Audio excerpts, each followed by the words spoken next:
Hey, can everyone hear me? Good. Welcome everybody to another artist's talk as part of our Flourish exhibition. Thank you for joining us. And we've got two artists today presenting their work and giving us an insight into their practice, Lucie MacGregor and Nick Loaring. We're delighted that Flourish has become a physical exhibition in a real space in Huddersfield Town Centre, in our project space at the Piazza Shopping Centre. And actually the shop unit presents a fabulous gallery space for us, so I'm really pleased with that. And you can visit the exhibition in Huddersfield until the 12th of September, before it goes off to Wood End Gallery in Scarborough from early October until the beginning of January. So I'm delighted to welcome Lucie MacGregor and Nick Loaring, who've got works in the show. Nick and Lucie will be giving a presentation for about 15 minutes each.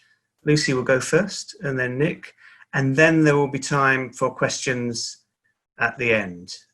So if I can ask everyone in attendance, thanks for coming. If you can make sure that your cameras and microphones are turned off. The best viewing experience will be had apparently if your Zoom is set up to view presenter rather than grid view. And if you need to alter this, you should be able to alter it in your settings at the side or bottom of the screen, depending on whether you are viewing through the app or the browser. As I said, we'll be taking questions from you at the end of today's talks. And if you would like to ask the artist something, then please do so by using the chat button at the bottom of the screen. It looks like a little speech bubble. And sending myself as the host your question, which I'll then put to the artists at the end of the talks in about half an hour's time. We are still learning how to do all this online stuff.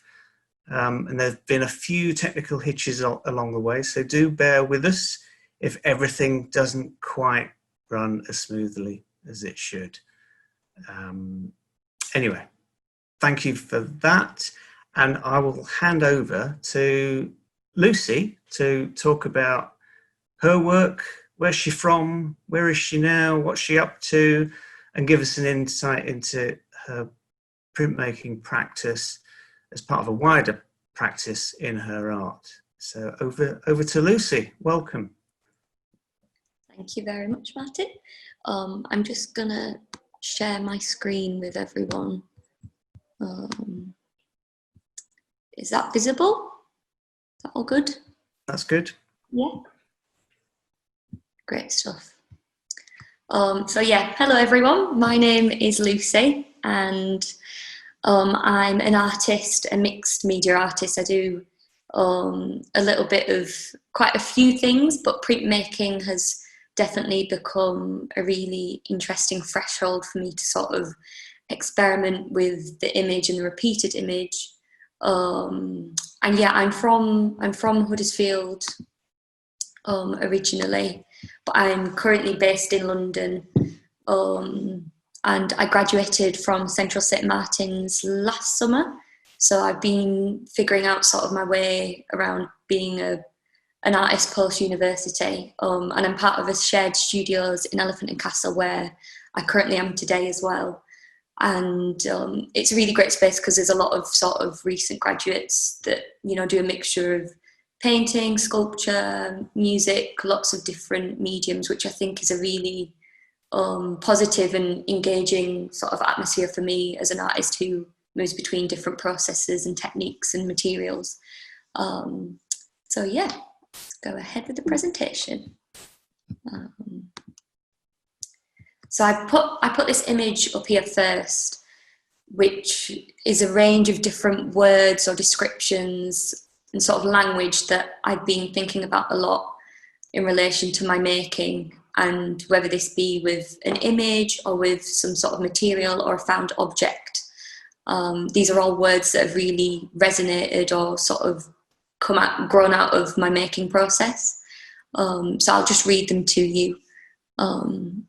Dissect, cross-section, hidden, gaps, cracks, buckling, stretch, torn, teased, squashed, cramped, curled, turned over, split, intersection, sandwiched, flattened, reduced, rolled, and reset. And I think for me, specifically these selections of words, descriptions or things that I've sort of observed through my own making, or just generally observed with the everyday sort of encounters that I'm really inspired by or drawn towards, with a lot of my making being quite experimental and quite responsive to different sites and locations, and the materials and the symbols that are sort of embedded within these different locations do sort of, I guess, prompt a lot of the things that I actually make.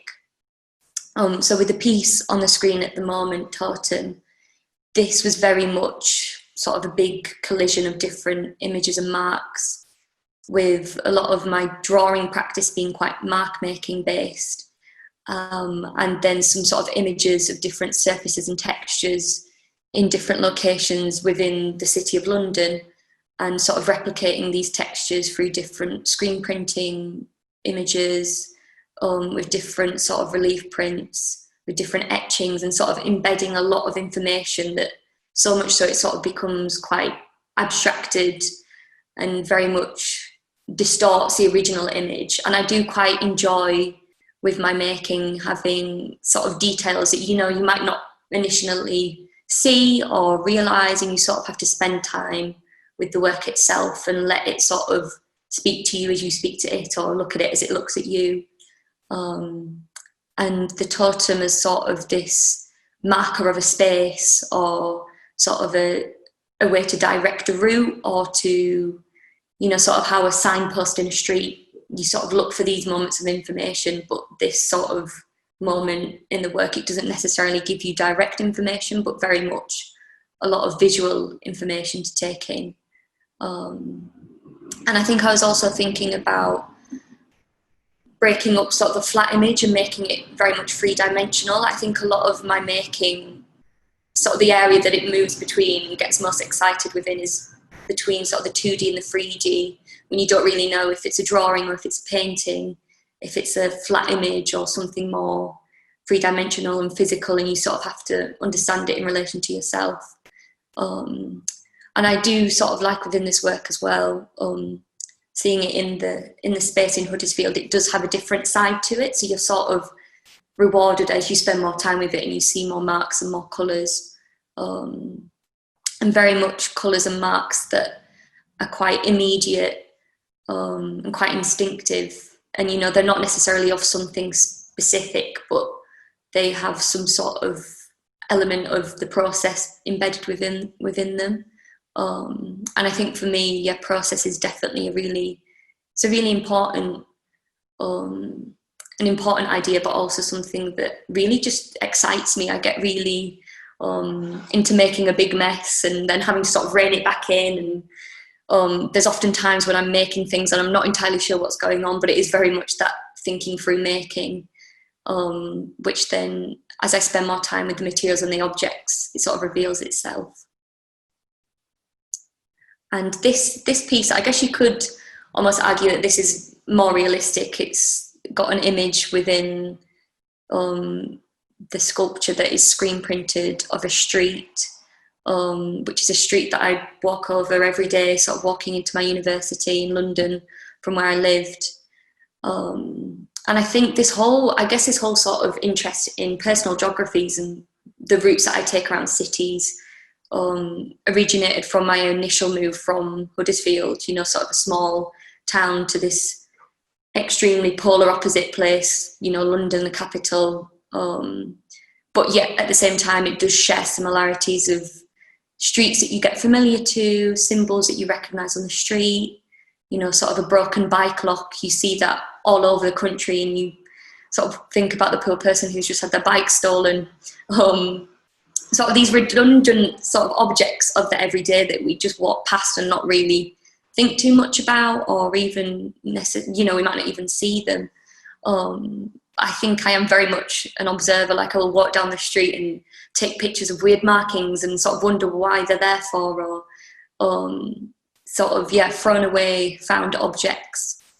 And also just this street that is this repeatedly flat thing that I sort of walk along and I never see below it or around it. It's very much a flat thing, yet within this work, I guess it is that interruption of the flat image, and very much seeing a lot of pavements that have been broken, or they've got, you know, all these internal structures physically beneath me, like the underground, the tube, all these different wires and networks that we don't see that, you know, control a lot of our communications, which I guess more so now than ever we are really reliant on.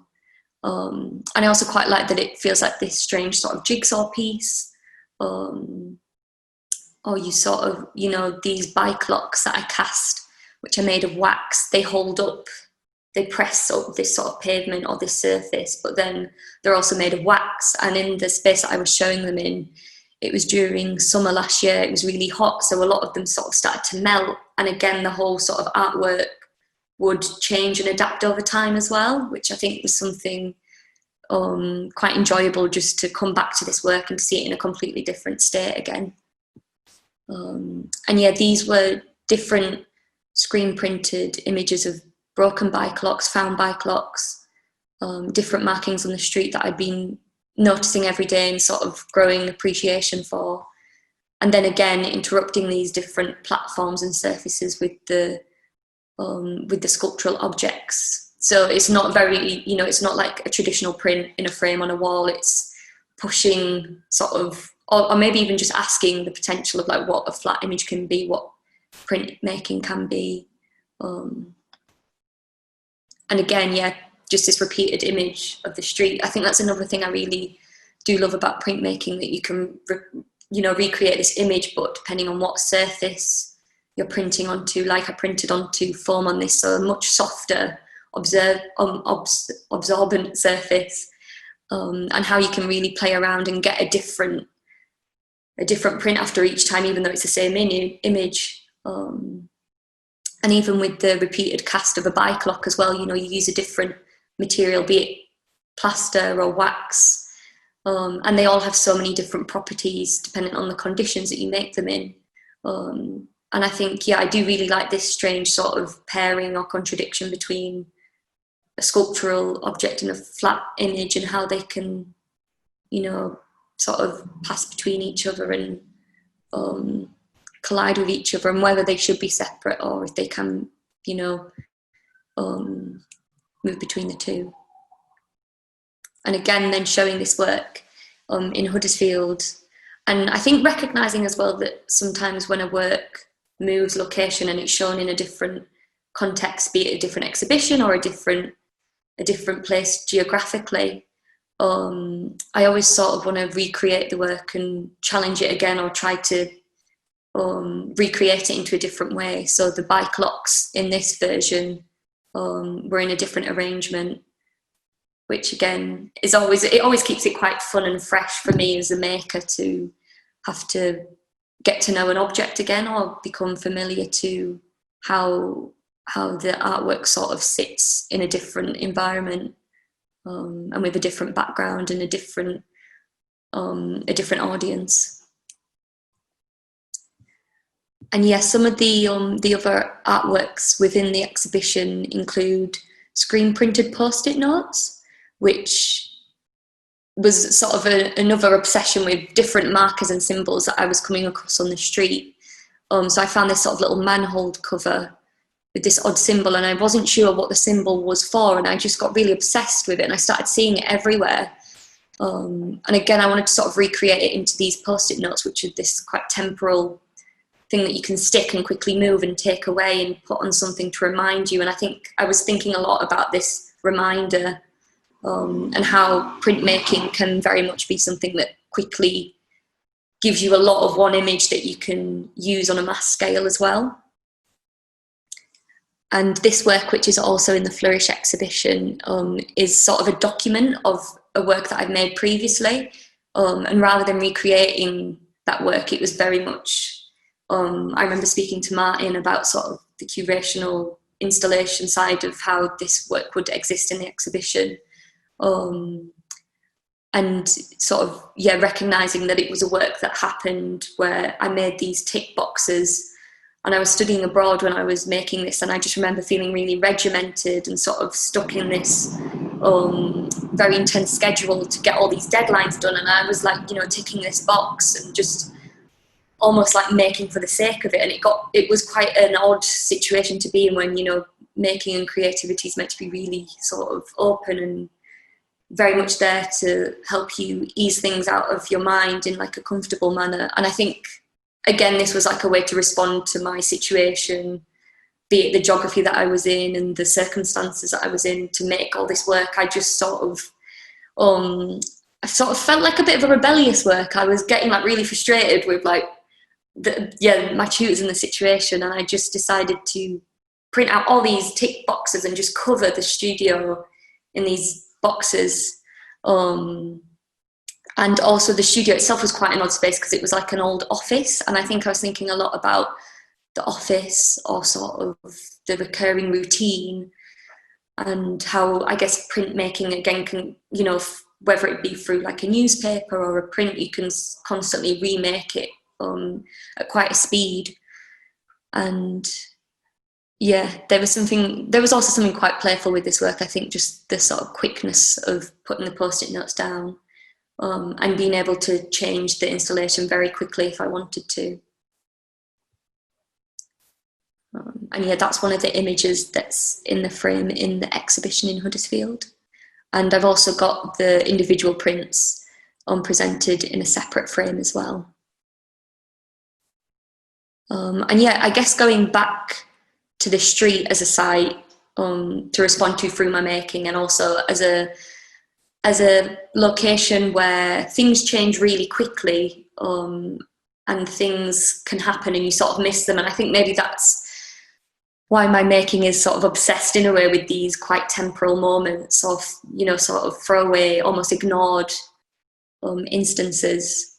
And when I was studying abroad in New York, and I was aware of all these different places where I was having to wait, like a simple thing like you're not allowed to, you know, walk across the street in America, or you can like get told off by the police, and all these different sort of rules that I was having to abide by, which again, I guess we could now very much relate to like our current times and how we're having to change how we move through public space and civic space.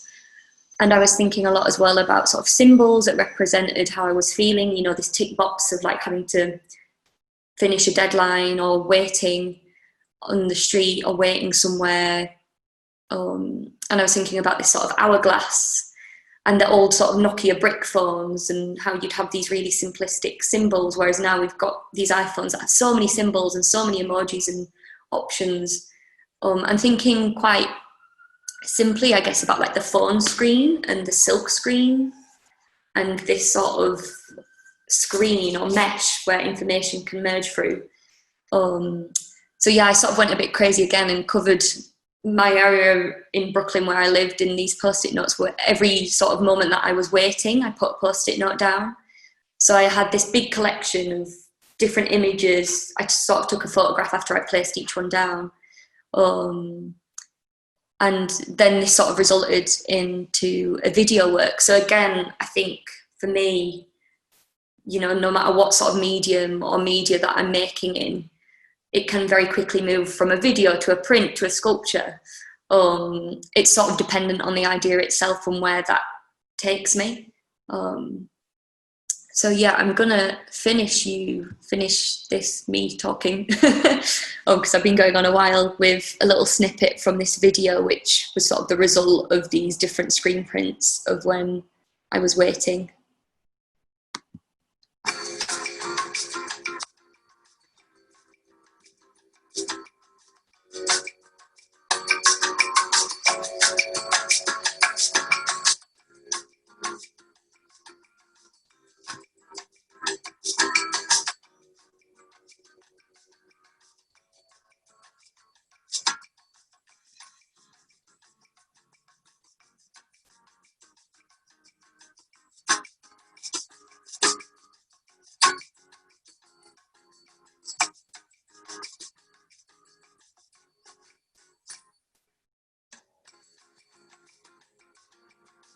I'm going to stop it there because it will go on for 4 minutes.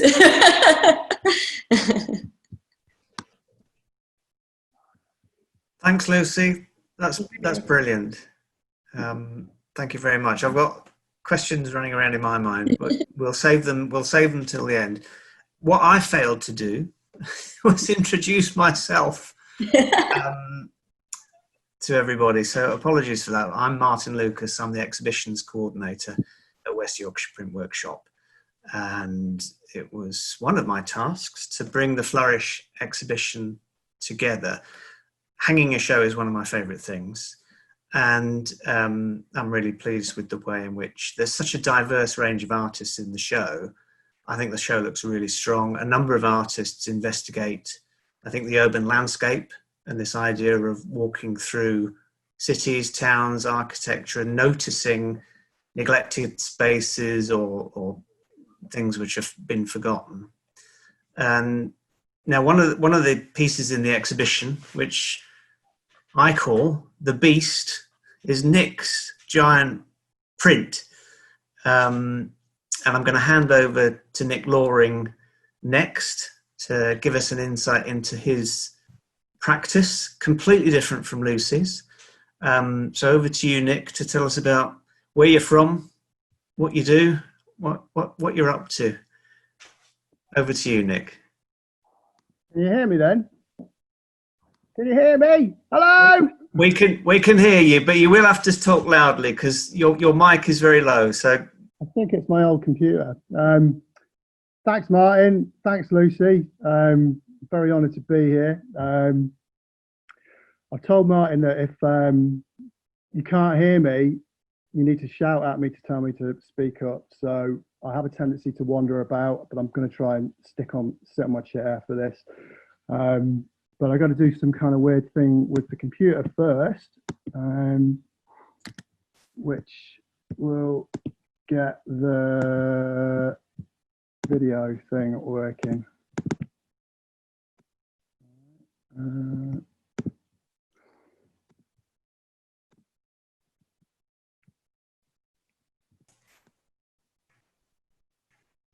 Okay, can you see that?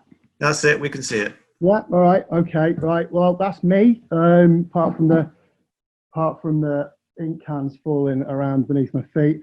Hello, I'm Nick. I'm very pleased to be here. I need to turn this timer on so I don't talk forever and a day. Yeah, so I'm Nick and I live and work in Shipley, which is not so far away from West Yorkshire Print Workshop. And I'm a letterpress printer, I guess that's my title. Very good with those sorts of things. And I've been doing it for 10 years, and 2020 was supposed to be a year of some sort of celebration of surviving that long doing this stupid thing. But I guess there was something else that kind of got in the way for myself and a lot of people. So it's been a really weird year, but I'm really glad and honoured to be a part of this because this sort of project has undoubtedly been part of something else and a way to get through whatever that else is. I think you know what I mean. I'm not going to talk about it, but anyway, so I'm a printer and I mess around with large machines to produce the things that I produce. And I started out as a graphic designer, I suppose, but before I was, right, let me just get this in the right order. Before I did this, I was a graphic designer for a number of years. And then before I was a graphic designer, I was a litho printer. So I was a commercial printer. So I've used to print stuff day in, day out for people who I have no interest in whatsoever, but the work, while dull, made me technically proficient in being able to sort of print stuff. So, and I've always been interested in producing magazines, artworks, etc., through that medium, or photocopiers, etc., or screen printing, because I have a background, I suppose, in music, and there's always a need in music, if you're producing your own music, to produce like packaging, etc., to sell your dreadful music, or my dreadful music, should we say. But so additional workshop in Shipley. This is like, I've been here about 7 years, and the place that I live in or work in, should I say, it's a unit that's been converted. It's got a mezzanine in it and a load of other junk and 4 other people that like work in this space. And so it's been like the whole thing itself has been a work in progress. It's not like a studio I could move into straight away. We had to build it and move stuff around and navigate lots of stupid things to get this to be what it is now.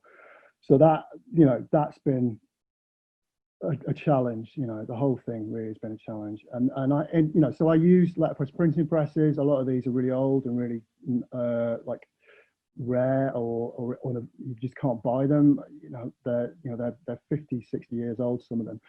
And in here you can see that there's 2 presses over the back, like, I don't know, you can see 2 grey ones, and like there's a below the shelves. They're 2 proofing presses, and they're like the biggest presses that I've got and I use, and I mainly produce all the posters that I make on those presses.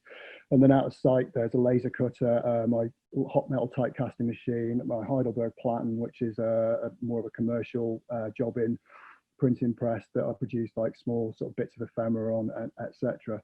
So I spend an exorbitant amount of time in this space like this. I haven't so much recently, but I spend a lot of time in here, and it's where I guess a lot of the stuff that I do happens. I've got a lot of stuff that enables me to do that. So it's not just that, you know, I've got a computer and I press you know, the big green print button on it. It's like, you know, there's a lot of different stages of the things that I go through to get the thing out of the printing press at the end. And you could argue that actually that a lot of those stages are completely ridiculous. This is the hot metal tight casting machine. This isn't used in the forming piece for Flourish, but it's an integral part of what I do. So there's an image-based thing usually on a bit of paper, but there's also some text as well. It seems to sort of anchor it, or it maybe gives some indication as to what the piece of work might actually be. And the work that I do is a variety of work that I do, and there's workshops, which obviously I can't really do at the moment right now because there's something in the way of that. But I produce work that I produce my own work. I produce work for other people with commissions, etc. And then I produce work that I sell. So there's like sort of 3 things that I do really. And the tight casting is this stupid machine that I've got, which has got basically hot metal lead in it. It's a thing that I got a number of years ago, and this has basically made my typesetting more efficient and much quicker. So the brown sort of brass coloured things that you can see on the machine there, they're the molds, or they're called matrices, and that's the sort of where the lead gets fired into, and it produces the actual type. So it's like a female mold. And this is the stick, and it says throbbing gristle in there. I did a poster a while back, which is about music, and Throbbing Gristle were one of the bands on this fictional poster for a gig poster, and Throbbing Gristle were sort of invented the term industrial music, and apparently, according to a Tory Conservative MP, were known as wreckers of civilization back in the 70s. But the theme of music is kind of runs through what I do, and I've worked with various other people involved, quite famous people, which is quite bizarre, like G. Vorcher from Crass, and Stanley Domerty, who was the art for Radiohead. And Crass were a major influence on me as a kid growing up in terms of music, in terms of sort of the DIY idea and punk, etc. So I'm going to kind of blast through a bit of this because there's quite a lot, but there's various sort of things here that I've done. No Fly Posters was the sort of this is what this is, this slide now.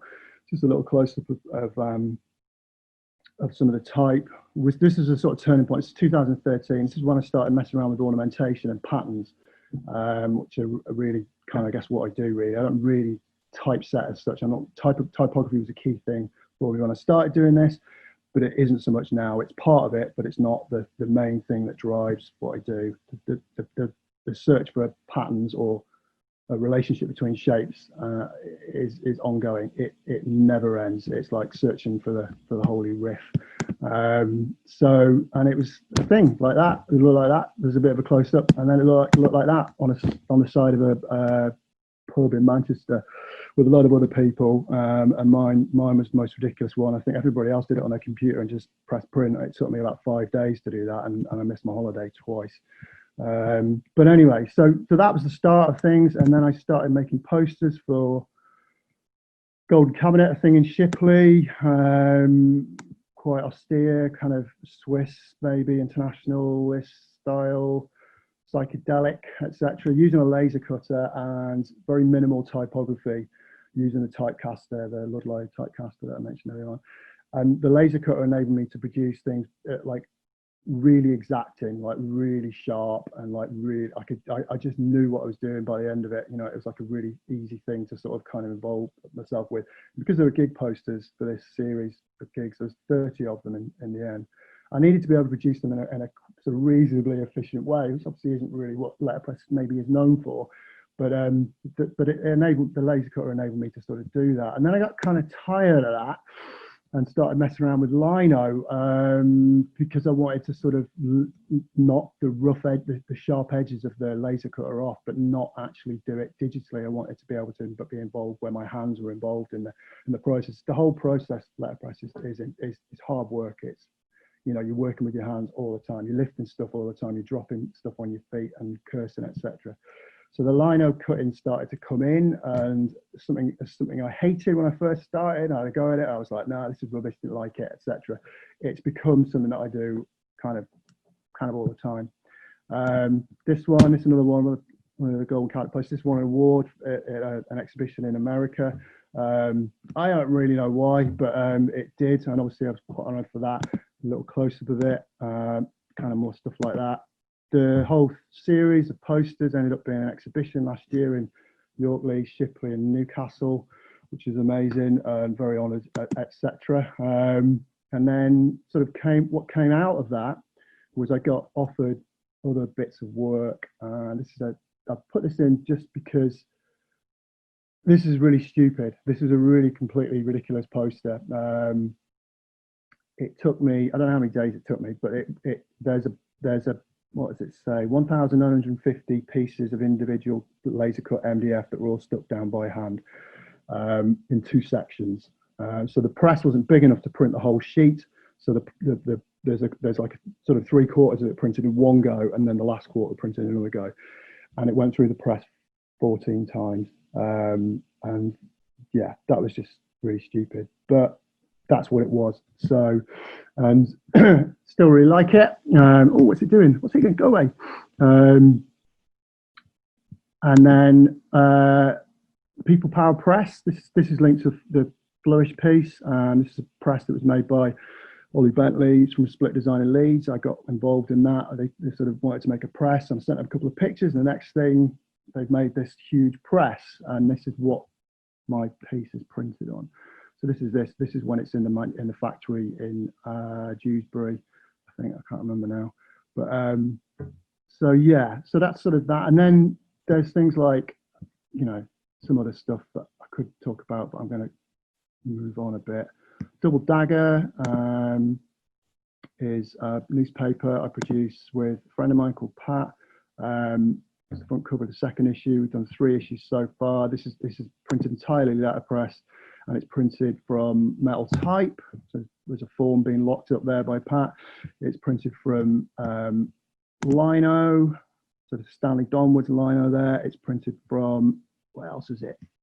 Wood type, chromatic wood type. That's virgin wood type in issue 2, and woodcuts. So it's a real mixed bag. It's work that we both like, and it's about the people involved in the work and their outlook on that, rather than it being a mouthpiece for me and Pat.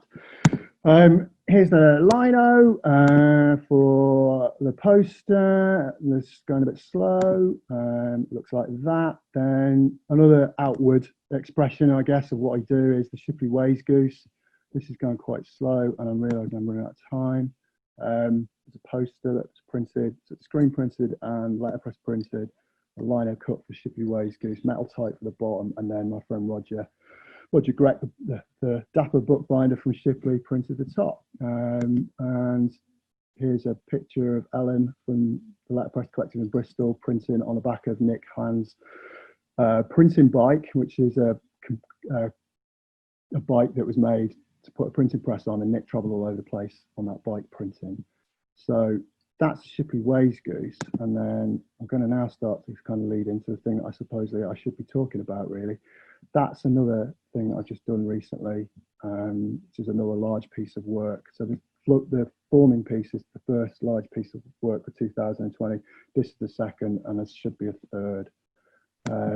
So probably onto the thing that I should have been talking about 10 minutes ago. So the name Forming came about during the making of this piece. And my work, I suppose, is based around patterns and repetition and finding like a relationship between shapes. And I don't always know what those shapes are going to be. So there's a great element, I think, like Lucy mentioned earlier on about making like a great big mess. There's a great element for that for me in my work too. At the beginning of something, I'm throwing stuff around, I'm scrabbling about, and I'm probably in a bit of a blind panic, to be honest. If I've got to do it for somebody, then there's usually, it can be quite scary. But if it's for myself, it's not so bad. But I usually know when something kind of is starting to work. And that's just something that's, I guess, has come from time of doing these things over and over again. There's a repetitive nature to what I do. And you know, you sort of sometimes know when it's going to go the right way. But for this, I wanted to go big, and I because I've worked on a people power printing press before, I was like, well, you know, like I'm always interested in challenging myself and doing something really stupid and making life really difficult for myself in loads of ways. Why don't I just do a big print, like make it as big as I possibly can, given what's available to me? And the People Power Press is the biggest printing press of its type in the UK. I think in the world, actually, it's the Guinness Book of World Records for that enabled me to produce a lino that was about a metre by a metre, I think. But no, it's not that at all. The actual final print is a metre by a metre and a half. And the actual thing starts out on the computer. Start throwing stuff around on the computer and seeing what works, and then when it works, print it on a laser printer and fit sheets all together. So tile all the sheets so they're all individual sheets of A4 paper, stick them together, and then transfer them to the lino using an image transfer method, using some horrible chemicals that make your eyes burn and your lungs melt. And that's the result that you can see there, and that's quite a nice thing itself in its own way. There's quite a nice sort of sketch drawn quality to it. So it's a bit of a shame sometimes when you stick some ink on it and you go, I've lost that, because that's a completely unique thing. But you know, that's kind of okay. And one of the things about it was about layering. It's about sort of there's layers and patterns and trying to work out what the relationship is. So when you look at something, for me, I like to sort of go, well, what's it doing? What's it trying to make me do? Is it you know, how do I understand this, and what does it do to me? I don't need to know necessarily what it is, but if visually it grabs me, then usually I'm kind of taken by that. So that's kind of how I sort of kind of come about with these sorts of things. It's like, does it, you know, the musical background that I have and the sort of political culture I'm from is very much, it's sort of in your face. There's you know, political sloganeering or whatever, loud graphics, punk music, etc. That's the sort of thing that really drives me. It still does, even though I'm a bit older than I was when I first started listening to that stuff. So my work isn't really very subtle. Maybe I'm not either. But you know, the thing itself is quite a nice thing. And like this printing took 2 days of I don't know, 20 or 30, 20, 25 sheets or something like that, and loads of them got messed up. Like it was a real challenge. You know, the size of the cutting itself wasn't so much of a problem. It just took a while, but the actual printing was really, really tricky. And my partner Kathy came and did it with me, because there's no way I could hold a printer sheet the size of what it is, which is a metre by a metre and a half. Impossible to get a clean sheet off on your own off the press. So you know, so it was a challenge. Inking it, you know, trying to figure out how the inking would work, you know, like making sure that they're all evenly inked, you you know, and you're not putting fingerprints on it, and you're not creasing them, you're not scuffing them, etc. Loads of stuff like that, you know, like, and I'm working in a space in Leeds, which I don't normally work in. You know, it's lots of things there that are not normal for me. Well, they are normal for me because I'm used to working in different places, but these challenges are maybe, you know, drive some people completely nuts. But and that's the sort of block when it's inked up. You can sort of see where around it, you know, the roller's been hitting the block. You know, kind of looks quite nice, you know, quite pleased with that. You know, maybe I'm more pleased with the actual lino than I am the print, who knows. But it works in two ways. There's a physical aspect to it, as in there's a block, and then there's the printed thing. And you know, that's forming. It's sort of, you know, it's about forming a new idea, or transforming, maybe sort of related to sort of the idea of liminal spaces. It's a place where change can happen. And you know, it's about me pushing myself somewhere else and finding a pattern that seems to, you know, speak to me. Hopefully it speaks to someone else too. And it's, you know, that's it on press. That's the block itself. This is my partner Kathy here. She's swearing profusely behind that big piece of wood, going, "Can you hurry up and pick, you know, to take the bloody picture," because the thing weighs quite a lot. And you know, it's sat next to me, but you can't really see it. But it's I don't know what we're going to do with it. But it's a big thing, and that's the final thing, really. Which this wasn't as heavy as Martin calls it. The beast. The beast is not as heavy as the block because the piece of wood that it's mounted on for the exhibition is a bit thinner. But you know, again, not without its challenges. Actually mounting this onto the piece of wood. The reason why it was mounted on a piece of wood is because I'm not really into framing stuff, but I kind of like the idea of maybe making a print to become more like a painting, like it was on canvas. And it was, I basically messed up two prints to get it to stick onto there. And then the first one didn't work. The second one was wallpaper pasted on it, stretched all over the place. It was a nightmare. And then this Roger Grech coming up to my rescue, came and rescued me, and he basically stuck it all down within about 5 seconds. It was just like watching a master at work. While I kind of was around, sort of stressing out around him. But it's, yeah, so and then it dried and it was great, etc. And then we had the problem of getting it to Martin in Huddersfield, and it was again, it's just this really fragile piece of work. Just, you know, like this, just my partner said there's just no way she's ever doing this with me ever again. She's just like, no, let's just, you're on your own, mate. But you know, so it's maybe she's learned something as much as I have. I'm keen to do it again, and she isn't. But that's it. I think really that's all. I've kind of given you a bit of an oversight of what I do. Waffled on a bit longer than I should have done, and talked about the thing that is in the exhibition. That's all I can say, really. Thank you very much. Thank you, Nick. That's brilliant.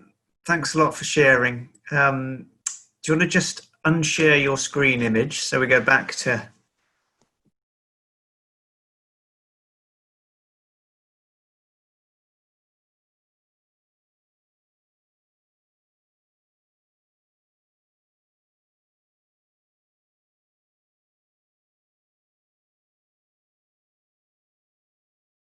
And listening to you both is this idea of a restful playfulness in both of you, in that you're constantly looking as to where something might lead. You know, you don't rest, and whilst, you know, even whilst you're waiting, Lucy, and pausing for a moment, you're putting up post-it notes about this idea of waiting. And then Nick, you know, you could quite comfortably make easy prints, easy posters, but what you do, as you say, ends up being ridiculous. You're kind of pushing the medium to its limits, and in both of you, I think, in different ways, you're pushing the medium of print in different directions, and I think that's why, you know, within Flourish, the both of you kind of, it works so well, because the whole exhibition can take you in many different directions. Yeah. Are there any questions that people want to write down in the chat box that I can put to you both? Again, Sumi says about Nick, your work reminds me of Alan Kitching's work. Really? Do you know Alan Kitching? I don't know of Alan Kitching, but does that make sense? Yeah. But yeah, I don't see that, but that's okay. I mean, he's I've met Alan. Yeah, he's a character.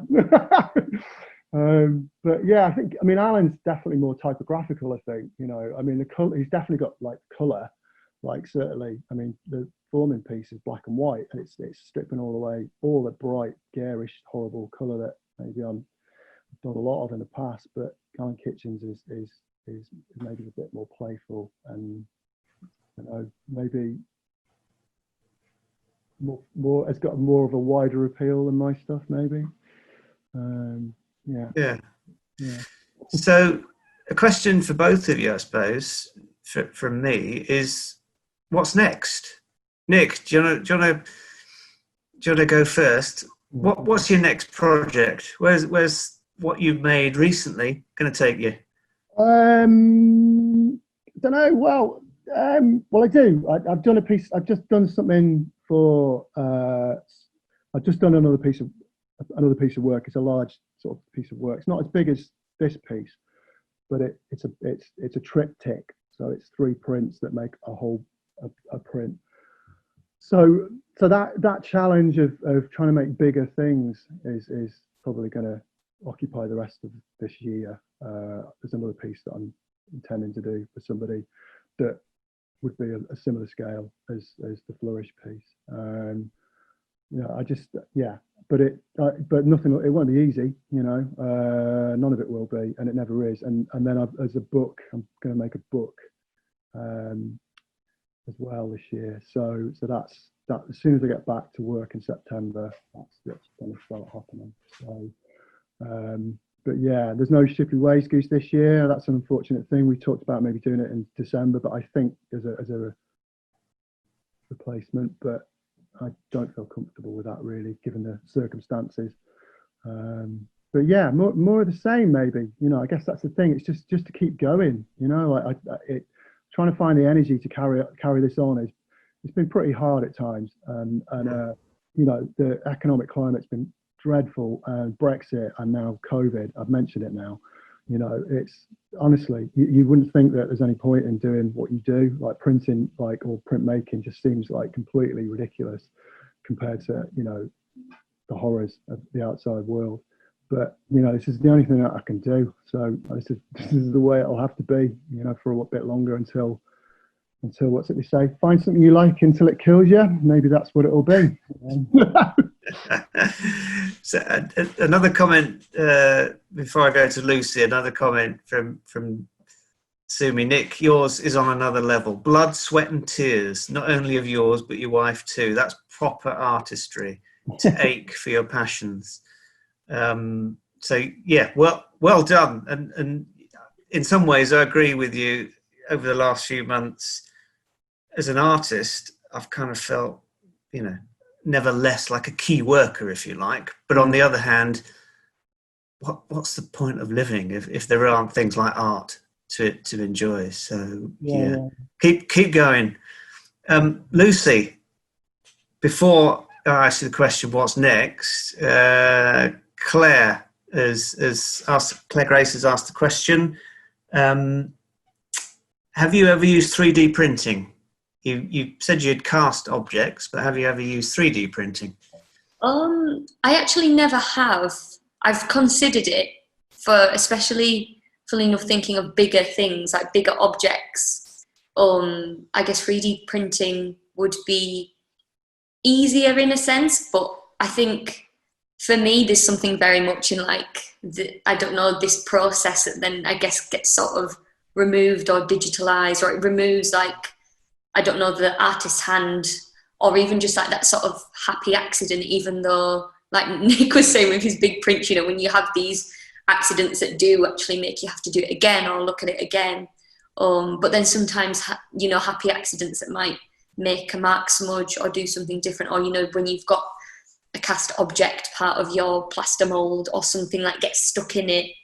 But for me, I do really like that sort of evidence of process on surfaces, because I think that's sort of what I get pulled towards in the objects that I see in the first place as well. And almost, I guess, with 3D printing, you're always going to have like that perfect mould or that perfect object. But I think because I guess I'm not casting them to be a complete replica, I'm sort of like realising it's not a complete replica because, you know, it's in a different material now and it's in a different space than it was before. So yeah, I have thought about it, and also it is quite expensive, which again puts me off it. Like, it's cheaper just to, you know, burn down a candle, get some wax, find some on the street, bring it back in. It's free or it's cheaper, so it's often the thriftiness of it as well, I think. And so yeah, so the question about what next, given recent months, and, you know, a lot of us have had to change things, alter the way we do things usually. What's next for you?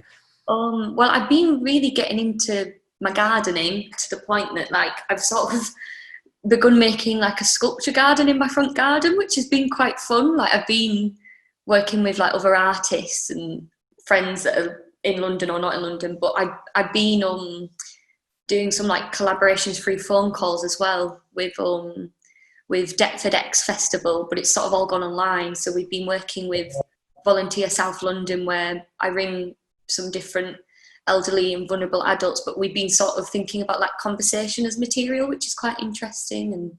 And I think sort of writing and text has become more important now because, you know, I've sort of been stuck at home. I've only been able to get back into the studio recently. So I think sort of utilising, like, I don't know, the spaces I have at home to make. And I've been making my own paper as well, with like paper that's sort of thrown away, or like weeds. I've been using weeds to like embed them into paper. So it's, again, I think I've been thinking a lot about sort of the surface that potentially words, prints, images can go onto. But very much, I guess, sort of taking the time to think about the surface maybe a little bit more, and how it can, again, be this handmade thing from lots of different fragments into sort of like a new material or a new sort of combination that didn't exist before. And yeah, I guess like what Nick was saying, that whole thing of, I think it is that thing, isn't it, of like, right, I'm going to make a big print because I can't make it, or it's really hard, but I'm going to do it because it's not been done yet. And you sort of put yourself through it, and you're like, throughout it, like, why am I doing this to myself? Like, there's probably such simpler, easier, quicker ways. But I think it is that sort of constant not giving up. You know, a lot of false starts, but then you're like, right, let's go again, because you know eventually it'll get to a point where even if it isn't what you want it to be or what you think you want it to be, it actually ends up surprising you even more, which I think is sort of the love-hate beauty of it, I guess. Yeah. I'm looking at several comments in the chat box, which is great. Sumi again, elevating the ordinary to its rightful place. Where would we be without the ubiquitous post-it note, the tick box, election ballot slips, bug securing devices, etc.? Claire, I love the happy accident. Makes sense in your practice. Paulette, Lucy and Nick, very impressive work. Both of you have a very quirky and unusual take on printmaking. Ruth Thomas, producing and presenting prints in a non-traditional way is always a challenge, and both of you are doing this very successfully. Brilliant. Thanks for your talks today. Thanks to everyone's comments. Thanks for joining us. This series of talks is being recorded and gets put up, I think, on YouTube at some point. And if I do a click and a share now, I can introduce you to next Thursday's artist talks. Suzanne Bethel, Claire Wilberg and Lucy May Schofield will be talking next Thursday evening at 7:30. Thank you, Lucy and Nick. Thank you everyone who's come along this afternoon. Hope you found this enjoyable. If you have any feedback you'd like to share with us, then do. We look forward to welcoming you next Thursday. If you get a chance to pop into Huddersfield Town Centre for the exhibition, then as I say, that runs until the 12th of September, and we're open Tuesday, Friday and Saturday, and then it goes to Scarborough from the beginning of October. This has been a West Yorkshire Print Workshop production. See you next time. Thanks everyone. Bye bye.